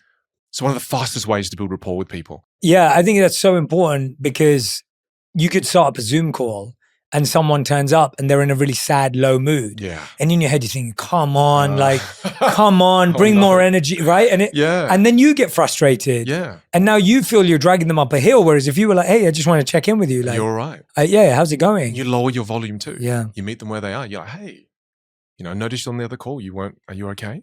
And all of a sudden, people are way more likely to open up if you used your instrument in that way, as opposed to, Oh, mate, what's going on? Yeah. What's going on, man? Come on. Look at the weather outside. It's amazing today. What's going on? They're definitely not opening up to that person. But I didn't have that sensitivity growing up. No sensitivity. I didn't know why so many of my relationships when I was young would fail. Like I remember one of my partners when I was really young, where I would ask her, I'd say to her on a Friday night, I'm like, hey, I know we've got dinner plans tonight, but the guys are doing a LAN party and we're going to go play CSGO. Can I go? And she'll go, yeah, fine, just go then. And I just went, you are the most amazing girlfriend I thought you would have said no. And then I went. Next day she broke up with me and I'm like, why? And I'd listen to Backstreet Boys and I'd be like, why did she break up with me? But she said yes. And that's when I went through that era. I was like, women are so confusing. It doesn't make sense. She said I could go. And it was because I wasn't listening to the emotion in the voice. I didn't even have that gear, man. I just thought what people said, oh, that's it. I take you for what you said so. It's fine. So it's fine. And we justify it. Yeah. We think, no, but you did say that. But you said yes. And she goes, yeah, I know I did, but that's not the point. And then, Yeah. But again, all of a sudden having sensitivity now, I've got so many different gears now, Jay. And that's the analogy I love to use too, is that because sometimes a lot of people feel that, oh, there's only one version of me. Mm. And Jay, this is the only version of me. And I'm this version of me in every situation. That's like having a car with one gear. We are so much more dynamic than as a human being. And I get my students to think about this all the time. Think about when you're angry, you use your voice differently. You use your body language differently. When you've done something wrong, and when I've done something like I've maybe stayed out with the guys too late one night, I come home, I talk different to my wife. I'm like, I know. Yep, I'm sorry. And I'm very sheepish. You're different when you've done something wrong. We use our instrument differently in every single one of those situations. But when we don't consciously think about it, sometimes we can default to just one gear. Mm. I show up to the interview the exact same way. We show up in just one rigid gear. And we go, why am I not standing out? Why don't I get more attention? Why don't I get that promotion that I deserve? Yeah. You've got to learn to be more dynamic. I'm really glad you made that point because I was saying that to you earlier. When I'm on the podcast, I'm a certain way because it's a conversation. Yes. But when I'm on stage, I get the license to be funny and banter with people and bring people in the audience into that conversation because I can. Yeah, you're a bigger version of you. Totally. I always say that when I'm on stage, I'm the 360 version of myself because I get to be all things to everyone that I want to be. Mm-hmm. Whereas here, I'm having a one-to-one conversation. This is kind of what I'm like when I'm having a one-to-one conversation with a friend, a family member, whatever it may be, because that's my natural way of being. And then if I'm making a video where there's no people, I find that's like the most minimal version of me. Really? Because to me, it's all about energy exchange. Yes. So if I'm in a room full of 10, 20, 30 people, maybe 10,000 people, there's so much energy to play with. It can be fun, it can be this, it can be that. When I'm with you, we're matching each other's energy. And then if I'm on my own and there's just a camera, then I can think about who's going to watch it. But really, I'm only letting 1% of me be me. For me, I'm saying. I'm not saying that's the way for everyone. Yeah, no, but it brings up a really important insight that I learned along the way. And it's that be as big as the room. Yes. And you notice how sometimes people do this incorrectly. And I used to be one of those people. Tell me how you do that incorrectly. Well, because when I first learned about all this, I went, oh, wow, this is amazing. I'm going to bring this. And I'll bring this to this. And then people are like, it's a little bit of a wanker. Oh, that's a bit much, don't you think? And I used to do that because I had no sensitivity. I just thought, oh, no, this is really good. I should be like this all the time. And then I realized, oh, wow, no. Just that simple rule of be as big as the room. Again, the version of you, I'm assuming, if you're in front of 10,000 people, imagine we're in front of 10,000 people and we went out and we're like, oh, hey, everyone. It's great to be here. And I'm excited to... It won't work. It won't work, right? Unless you're Eckhart Tolle, then it's totally fine. That's on brand, right? Whereas all of a sudden, you need to bring a much bigger version of you. But you have to develop that sensitivity. Whereas I see sometimes when my students who are new to communication skills, they miss the mark. And usually they're too small. Yes. More often than not, they have this fear, I'm going to be too much. No. The danger is not you're too much. The danger is that you've been living way too small. For me, it's always about pushing them up. But the fear they have is, but it's too much. I'm like, no, it's too little. You're playing too small, right? So again, that sensitivity is important to develop. When you're with 30 people, it's a different version of you and it's okay. Because you have to be a bigger version of you to be effective in that medium. Yes. Otherwise, it will seem like you don't care. Otherwise, sometimes it can come across like you don't care. It's such an art, and what we're talking about is obviously the spectrum of, the kind of like the expertise, the mastery, all the way through to the challenge. And it does blow my mind that public speaking comes out as the number one fear Yeah. in the world. And 75% of the world's population is scared of public speaking. And it's something we have to do every single day. And people think, but I'm not on stage. Yeah, but anytime you open your mouth in public, that's public speaking. Right. It is public speaking. Yeah. You're publicly speaking every single day. And that also shows an opportunity, Jay. If 75% of people fear it, that means only 1 in 4 people kind of do it. So if you can get good at this skill, you now have a competitive edge. And one of the greatest things that I've noticed is that why do creators become such great communicators? They do. I mean, watch creators. Why do they become such great communicators? It's because they film themselves every single day and they watch it back and they notice behaviors that serve them and they notice behaviors that don't serve them. And then they remove the behaviors that don't serve them. Because one of these things that I ask a lot of creators, I always ask them, like, so what formal communication training did you do? And they're like, what? What are you talking about, Vin? I'm like, I had to learn so many years to learn how. And from that simple that's why I want to bring it back again for the listeners, right? That simple process, if you just committed to the process of recording yourself once a week, you will now have one of the competitive edges that all creators have. They're impeccable communicators. And why do you keep going back to the creators that you love every single week? You keep watching every video. It's because they're able to form a connection with you. What skill are they using to form that connection with you? The ability to communicate and articulate ideas with clarity. Mm. So all of a sudden now, you kind of see that hidden secret there. Yeah. Where it's about, they just keep putting in the reps. I never even put 2 and 2 together. It's such a great point that they're actually practicing that exact method. And that videoing yourself, I did it when I left the monastery and I got a job at Accenture. We had someone come and do public speaking training while we were at the company. I wish it was you. It wasn't. I would have been terrible at it at the time. No. But they had us film ourselves, and it was really interesting to me. I believed at that point that I wouldn't say I was a seasoned speaker, but I was a very experienced speaker, because even as a monk, I gave 3-hour lectures every day. And so there was a lot of speaking involved in teaching from scripture and wisdom and the literatures that we had. But it was really interesting. As a monk, I would sit and speak. Like you'd sit on a low, it's called a vyasasana in the Indian language. I don't know what it would be described as. I guess it's a very low bench. Like you may have seen it in movies or whatever it may be. It's just very, very low, and it's a small seat. And so you're sitting cross-legged, lotus position, and your hands are usually in there. And you may use some hand gestures, but generally they're rested, and it's a smaller group. I would stand and talk if I was giving a talk to university students, which I did while I was a monk as well. And maybe there'd be a circle of people. But then we videoed ourselves, and it was really interesting. I found myself in that video just doing this the whole time. And then I watched that video back, and I found that that's all I did with my hands at that time. And it was so powerful to be able to see how and it looked so cringe, right? But it was like every time I made a point, I'd do this, and then I'd come back to here. And that's a very as a monk, our palms would naturally be rested in meditation, whatever.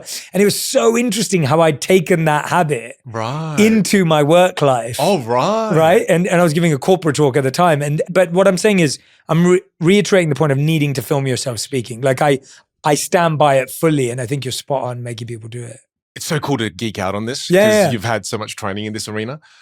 Right now, even as you listen to this, to the listener, you already know what great communication looks like because you've been to a conference and a speaker walks out on stage. Within 10 seconds, you now make a decision whether you're listening or you're not. 100%. And you make a big decision whether you're going to go to your now social media feed or not. Right? So there are certain cues that you recognize as being cues that are engaging. Oh, the way they're using their voice, I'm in. The way they're using their body language, oh, I'm in, right? So you already have all of that information in your mind, but here's where it gets interesting. You've never applied any of those ideas in your head to yourself. So you'll be shocked because again, when you all of a sudden watch yourself, you go, oh no, I come across like Barry. Oh no, sorry to the Barrys out there. Just picked a random name. But again, they go, oh no, I come across like Barry. Oh no. But that's because again, you've been avoiding this your entire life. Yeah. And then the reason why I wanted to bring it up again, I'm so glad you brought it up again, is because if there's one thing you do if you listen to this episode, is record a video of yourself. And you'll thank Jay and I later. Because you'll see things that you didn't realize you know. You have so much beautiful knowledge already in your mind about what makes a great communicator. Because Why are you drawn to a certain YouTube video and a certain creator? You've already have these internal references in your mind of what great communication is for you. Yes. And all of a sudden now you get to apply the same list of things to yourself. Do you know how cool that is? That is so cool. And which brings me to my next point where my students ask me, they go, well, Vin, how do I become myself though? How do I find because I always talk about this present version of you and you're way too attached to it. Let go of the present version of you. Give the future version of you a chance. And they go, well, how do we make that transition? Well, I say, look, first of all, just record yourself. But then after that, as you begin this journey, I view the journey of being a great communicator like the journey of becoming a great chef. So how would you become a great chef? You would go out and you would look for a great chef and you would look for one of the recipes. You'd buy the recipe book and then you'd copy their recipe. Right? And then at the beginning, you copy the recipe almost exactly, and then you start cooking it and you eat it and you go, I didn't think that's what the chef was intending. So you copy a little closer and you go, oh, right, I did the method wrong. And then as you copy closer, you go, oh, wow, that tastes amazing. And then as you cook it a few more times, you gain the confidence now to go, you know what, I'm going to add a little more chili. I got to say that the chef didn't put enough chili. You put a bit more chili, you put a little lemon, you put a little bit more garlic, onion, everything. And now you make it your own. Mm. Same thing with communication skills. Yes. If you want to get some inspiration, go look up your top 5 communicators. Yeah. And then sit down, watch the video, break it down. What are they doing that you love so much? Try those behaviors on. Now you have an ocean of different behaviors to play with. Yeah. And you'll try some of them on and you go, that's not me. Like same with me. When I first started speaking on stage, I admired Anthony Robbins so much. I was like, wow, because I read his books, it changed my life. And I was like, I'm going to try to be like Anthony Robbins. And I jumped up and I did it. And it felt so wrong because I was like, this is not me. But that was okay. I had to have done that to know it wasn't for me. Yes. I had to have eaten that dish to know I didn't like the flavor. But too many of us judge it before we try it. Absolutely. I'm not even going to try that dish. No, try it. Yeah. Because that's how I discovered some of my favorite dishes in my life was I resisted it, I tried it, loved it after that, right? So again, start looking up a list of 5 communicators that you love and then just pick a few different things from them and try it on. Yeah. It's all right. We share one of our favorite communicators, which is a bit more obscure that most people may not be aware of, may not see him as a communicator. It's Darren Brown. Oh. I think Darren is absolutely, Darren is my favorite person on stage to watch. Showmanship. Yeah. Showmanship is a magician's fancy word for communication skills. Yeah. Right? Unbelievable yeah. showmanship. Unbelievable. Everything. From the humor to the pacing to the body language to when to sit, when to stand. Stagecraft mastery. Yeah. Yeah. It makes you want to give up magic when you see someone like that. Because you go, he's too good. He's too good. For sure. And I remember doing a trip to the UK. My wife likes Darren Brown. She doesn't love Darren Brown like me. Same. Yeah, okay. Same situation. We followed him to 3 cities. Wow. To watch the same show. So that's why my wife couldn't stand it anymore by the end of it. But I watched the same show 3 times. I loved it even more the 3rd time. Mm. What you talked about before, his ability to execute what they call planned spontaneity is unbelievable. Mm-hmm. That is such a skill. Like your comedian friend. Yes. Even though it happens nearly every night. People think it's random. Yes. But it happens every night. Planned spontaneity. He made it look spontaneous every single time, and I appreciated every moment of that. Yeah. I was like, how did you make that look even more fresh than the first 2 times? Yeah. It's incredible. But that's what it is. I love hearing that story that you went there 3 times, even though you knew what trick he was going to do. It's the same thing. Because that's what you're doing. You're studying the art of what worked. And then the other speech that I love, probably my favorite speech of all time that I've listened to the most at least, is Steve Jobs' Stanford commencement speech. Oh, wow. And it's a really interesting speech because there's no body gestures. There's no use of hands. There's nothing. Yeah. It's potentially even monotonous. I think he speaks at the same volume pretty much the whole time. Yeah. But there's something just so profound. His voice is phenomenal. Talk to me through why that works. Why is so many people love that speech? Apart from it being Steve Jobs. Yeah. Because I don't like to be like, oh, it was a good speech because it was Steve, everyone loved it. No. There was still something. I mean, the content's insane, but again, think of it from the perspective of music. Yeah. Right? There are times that lyrics can be so powerful that the way you play that song is irrelevant because the lyrics of it speak to your heart. Yes. It's so strong that it doesn't matter how you play, it hits you. And that's where you can lean into the content. There is some content that is just so powerful that regardless of delivery, it hits. because of the profound nature that exists within the lyrics. And then I've seen pianists play Twinkle, Twinkle, Little Star, and I was flabbergasted. One of the most basic songs you've ever heard. And the way they added chords to it and the rhythm and the way they I've never heard Twinkle, Twinkle, Little Star like that. So you can take something basic and use delivery to make it amazing, or you could take something truly profound and have no delivery and is just as amazing. And that's the beauty of music. That's the beauty of poems and art. And it's the beauty of that, right? And you just have to determine for you, with what you're currently doing, does it have that level of profoundness? And can you keep that level of profoundness that consistently throughout this life where you can just forget about delivery? And if you can, damn, good for you. That's amazing. Yeah, if you're Steve Jobs. If you're Steve Jobs, that's incredible. And everything you say is that potent, then you don't have to worry about your communication skills. Because one of the, I'm sure you get this, you get trolls, but I always have trolls on my content where they're like, oh yeah, but then what about Elon Musk? He doesn't have to work. What about his communication skills? And I always say, I shouldn't ever respond to these, but sometimes I get a bit cheeky and I do. And I go, listen, mate, if you're as smart and intelligent as Elon Musk, forget about communication skills. Just get us to Mars. Make us a multi-planetary species, right? Like, forget about it. Please save the human race. But if you're a mere mortal like me, then you probably should work on this skill. But you know what I mean? Yeah, it's so again, and sometimes you're right. Sometimes when you have something that profound, you also want to let go of some of the bells and whistles. I agree, yeah. You want to let go of some of that. Yes. It's a delivery choice and a delivery style. Yeah, a good balanced one that I've seen is Matthew McConaughey's Oscar speech when he accepted for Dallas Buyers Club. Yeah. It's like that perfect balance between he's got an amazing voice, phenomenal orator and communicator, and at the same time, the content's so profound. And so you see a great marriage of the two in that one where there's showmanship, there's performance, and there's potency. Yeah. And you're right. I agree with you. I only brought up the Steve Jobs one because, and I love the way you explained it. I'm so glad I asked it because that idea of the lyrics just being so profound. You can just read it. Realized he literally read it off a piece of paper and you're listening to every single word. I mean, it's so powerful. I was going to ask you, people can sense when something feels inauthentic. What are we sensing? Misalignment. However, when it comes to communication alone, it's usually people trying something out that they haven't really ironed out yet. And I hope this is not nauseating and people are starting to vomit in the back of their throats at this point. But when somebody first plays the saxophone, how's it sound, Jay? Yeah, not great. Yeah, I have one of those neighbors. Yeah, it's fine. It's fun. I find it very sweet as a young kid learning how to play, right?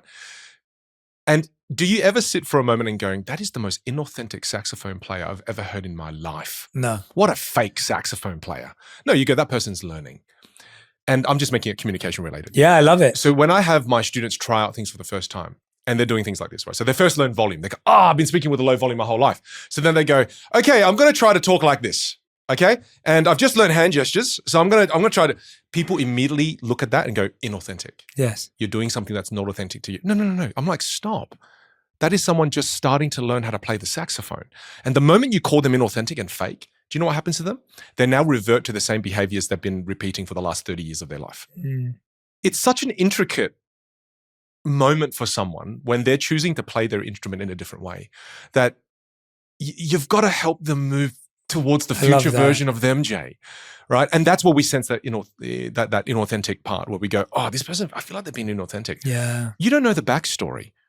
Maybe this person is trying to be heard because their entire life they've been invisible. And the way that they're trying on this new way of speaking is because they're just testing out the instrument in a different way. And you just caught them on a bad day. You just caught them when they were playing poorly. And I think we need a little more of that compassion. Yeah. We need a little more of that empathy because I've approached that and I've made those judgments before myself too. Yeah. But I've also been through that messy middle where when I spoke, again, I was like a robot. And again, I knew that people were judging me. But if I didn't have the courage in that moment to push through, then I would still be the same version of me from 15 years ago. So I feel that from a communication context, when you're trying to improve, when people sense that in you, it's just you learning how to play the saxophone. Yeah. It's okay. So all you got to do is this.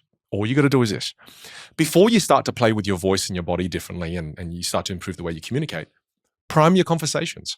Say to your partner, say to your neighbor before you learn the saxophone, say, hey, listen, I've been inspired by listening to Vin and Jay on the podcast and I want to change the way I use my voice. Okay? I've been quiet my entire life. I want to give you and the kids more energy. if you see me speaking with more volume, can you encourage me? Because I want to be more. I want to give more. Yeah. All of a sudden, if you give that context now, the next time you're like, hey, honey, I'm home. And she was like, oh, hey, it's so good to see you trying. Now, with that context, they support you. Without the context, if you just immediately come home, they go, ugh. I know what they'll say. They go, why are you doing that with your voice? Why are you doing that why are you doing that? Yeah. And it's because something my vocal coach used to say too. She used to say this. She goes, your voice is your personality. And I'm like, what? And she goes, no, your voice is your personality. Vin. When people compliment you on your personality, the literal thing they're complimenting is how you're playing your instrument. Interesting. Because that's how we perceive personality. Yeah. We perceive personality through the use of the instrument. Yeah. Personality comes through music. That's why you can listen to a soundtrack. I do this experiment with my kids, not only my kids, but my students too. I love doing this experiment where I just play a piano track and I get them to listen to it. And I go, what words come to mind? And it's crazy. They'll say things like, my students will say things like, oh, I hear complexity. I hear drama. I hear pain. I hear misery. I hear nostalgia. And I always wake them up to it. And I go, do you know there were no words in that? None whatsoever. Yet you got a world of meaning from that. People get a world of meaning just from the sound of your voice and how you use your voice. Mm-hmm. So if you pay no attention to that, that means you're putting no intention into how you're coming across. Yeah, and I love that point, man. I love your heart for saying that too, that so much of the time when we think someone's inauthentic, it's really just inexperience. They're trying something new. Yeah, they're trying something new. They're exploring. And we always look at it and we judge them and we think, oh, they're fake, that, and half the time it's just someone trying to figure something out. And then what we don't realize we're doing is then we give them negative feedback that immediately puts them into the same patterns of behavior that has been causing them pain because we're not as compassionate. We see what they do. We don't see why they do what they do. Mm-hmm. Right. Whereas I think if we took a moment to go, why would that person do that? Oh, maybe they're exploring their instrument. Right. And I think it was Carl Jung that said that. Again, we see what people do. We don't see why they do what they do. Vin, it's been such a joy talking to you, man. You're brilliant. You're not just a brilliant communicator. You've got a great heart too. And it comes across in the way you want to help people and see them grow and the amount that you've thought through the challenges, the trip ups, all the blocks that we run into, man. It's really beautiful. And I really thank you and commend you for your amazing work. And it's very special. So thank you, man. Jay, thank you for giving me the opportunity. I'm from Adelaide, South Australia. I never thought that I'd ever be able to connect with you in person and hang out with you, Jay. This is unreal. And thank you for the opportunity. No, man, I'm a fan, so it's easy. We end every episode of On Purpose with a final 5. These have to be answered in one word to one sentence maximum. Are you serious? Yeah, so you can't. This is my kryptonite. So you can't. You can't. Yeah. Okay. I'll probably break it for you because you're such a good explainer. Sure. I'll let you do it. No. I won't. I'm going to try to stick to. Hey, rules are rules. Okay. Jay. Rules are rules. The first question: what's the best piece of communication advice you've ever heard or received? Your voice is an instrument. Play all of the songs that are trapped within you. Don't die with all your music trapped inside. That was a great sentence. It's a long sentence. It's a great sentence. Long sentences are fine. Yep. Second question. What's the worst communication advice you've ever heard, received, or given? If you're nervous, just look over their heads. I was literally given that advice. What are you meant? You can expand. What are you meant to do? Well, again, you want to look at people, look at them in the eyes. Because the advice was look over their heads, they won't be able to tell. And this was my first piece of advice I was given when I was going on stage. And I started looking over people's heads and it just looked like I was arrogant, right? Because I was like, oh, hey, everyone, good to see you. And I wasn't looking them in the eyes. Terrible and advice. Also you get no feedback. You have no energetic exchange. You don't have a clue. Yeah. Well, the worst thing is it's that. And then you look like an arrogant prick. Yeah, that's interesting. I never thought about that. All right. Question number 3 on that point. Why does our body and our hands shake when we're nervous? It's the excess adrenaline. And you have the remedy to that in this episode already. Star jumps. I love it. Question number 4. What's something that you used to believe was true about communication, but not anymore? That I was stuck with the sound of my voice. It's just a series of behaviors. If you change the behaviors, you change the sound. Example, when I told my dad I wanted to leave accounting to become a magician, I remember what he said. He said, what the hell you want to be the Harry Potter? Literally what he said to me. I just changed the way I moved my mouth. I just changed a series of behaviors. I changed the sound I was able to create. It's just behaviors. Walk me through that conversation. Yeah, so my mum and dad are refugees from Vietnam, and they cling to safety and security because of fear, and they've known fear all of their lives. So I remember coming home saying to mum and dad, I said, Mum, Dad, I really want to quit university. And obviously they wanted me to fulfill the Asian prophecy. Obviously, same with your parents, Yes. I'm sure. I had this really heart-to-heart conversation with them where I said, Mum, Dad, why did you escape the war? Why? And they said, we escaped because we want to find a better home for you. But I'm like, yeah, but why? Why was Vietnam at the time not a good home? Why is Australia a better home? And they said, freedom. And I said, oh, great. So you made the decision to flee to Australia for freedom. Then do you want to force me into a career that's going to create misery for me? Is that what you want? And I know why you're doing this. It's because of love, Mum and Dad, because you're so afraid, but we're not in Vietnam anymore. We're in Australia and we're free. And I know that the reason you came here is to give me the freedom to do what I love. And I was able to wake them up from fear and remember the main reason why they came here in the first place, because their lives were driven by fear of not enough, of we're in danger. And they still carried all of that fear. They didn't realize it. And when I woke them up to that, it was such a beautiful conversation, because it was almost like my parents were reminded. They're like, no, thank you for reminding us. Wow. We've been so driven by fear our entire lives. Because I said to them, I did work experience at an accounting firm, and Dad, do you know what they all do on a Friday night? They go drinking, because they're drowning their sorrows in something they don't like. And I'm sure people love accounting. It's just where I did work experience, they didn't love it. They dread it every day, right? And I said, that's me. That's going to be me. That's the path I'm walking. So I already know that's not the path, and then the most beautiful thing my dad said to me after realizing all of this is he goes, you still owe me one thing though, boy. In this life, you have to jump as high as you can. And as long as I'm alive, I'll forever be your net. Wow. And I needed that net a lot of times. Oh yeah, I tested that net many times. And I share this now in a long answer because, Jay, I'm sitting here having achieved things I've achieved because of my mum and my dad. Without that net, without their support, without their love, without their guidance, I wouldn't be here. I wouldn't have been able to do this. And I think this is true for those listening too. You would not be where you are if it wasn't for, whether it's the families we choose or the families we were born into. Mm-hmm. If it wasn't for them, we would not be who we are. We would not be where we are. They must be really proud now. Yeah, they still... And then you quit magic. The first time my dad came and saw me speak, at the end of it, the funniest thing, he comes up to me and he goes, they pay you for this? And he was so mind blown because he goes, because I wouldn't. He was so shocked. He couldn't believe that he couldn't believe it was a thing. He couldn't believe that professional speaking was a career path. Yeah. So, but it's so beautiful to see their mind open up. And then the most beautiful thing my dad said to me recently, this was maybe in the last 5 years, where he came up to me and he said, thanks for not giving up on me. Because there was a lot of conversations at the time in many different Vietnamese families where the kids would give up on their parents, where it'd be like, if you're not supporting me, stuff you. I'm out. Whereas I really didn't give up on my parents. I remember my first magic gig I did, and I made like $1,500 for performing for an hour. This was like outrageous. This is a week's worth of work, right? And I brought home the cash and I was like, Dad, look, I got this in an hour. And I celebrated that moment with him. I made him a part of that because I knew that I had to slowly show him what's possible. I couldn't all of a sudden go, Dad, refugee, been through the war, and immediately say, magician. To him, it's like, what the frick is that? That doesn't make sense. But as I slowly shared my wins with him on my journey, I was able to open my dad's mind. So my dad got to be a part of the journey with me and my mum. And when he thanked me for that, it was one of the sweetest moments, because you could have very easily gave up on me. And now we have this beautiful relationship. And it's one of my most important relationships. Yeah, that's beautiful, man. Thank you for sharing that. That counts as one word. No. I wanted to hear it. Okay. Fifth and final question. We ask this to every guest who's ever been on the show. If you could create one law that everyone in the world had to follow, what would it be?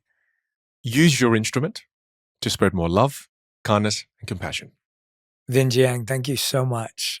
Such an honor having you here. I hope I get to do this many, many more times together. Thank you, Jay. If all of you are listening and watching, if you don't already follow Vin on social media, we will put all the links in the comments. Go and follow him across TikTok, Instagram, all platforms. I really hope that this episode makes you a better communicator to your partner, your parents, in your profession, in all areas of your life. It's such a key skill that's needed. And I would love to see on Instagram and TikTok the clips, the moments, the parts that really stood out to you. Tag us both so we can see what you're practicing. If you do a video of yourself every day and start posting or practicing, tag us in it. I want to see it. I really want to see it. I really want to see it. It would be so awesome. I'd love to be able to interact with you all and see how much you've grown from it. And again, Vin, you are welcome back to On Purpose anytime you want. So thank you, I hope you'll come back, and we'll see you again. 100%. Thank you, man. Cheers, brother. Thank you. If you love this episode, you'll love my interview with Dr. Gabor Mate on understanding your trauma and how to heal emotional wounds to start moving on from the past. Everything in nature grows only where it's vulnerable. So a tree doesn't grow where it's hard and thick, does it? It grows where it's soft and green and vulnerable.